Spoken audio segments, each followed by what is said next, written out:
Now, what are some of the obvious benefits to starting an online juice business? The one and the first one that's most obvious is it's less expensive than starting a storefront, or in most instances, starting a truck. Okay, so that's one major benefit. Two, there's less, oftentimes, and I should say that there's caveats to this, so I'll break it down a little bit more, but less uh, responsibility, right?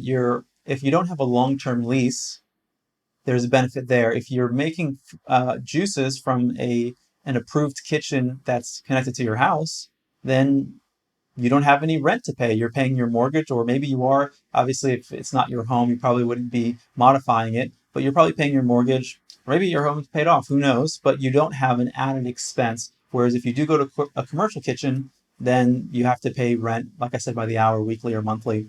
That being said, if you do have to retrofit your house, it is going to be somewhat of an investment to get your kitchen and your home compliant by the health department. But overall, that being said, there's usually a lot less responsibility that you're going to have on a month-to-month basis financially.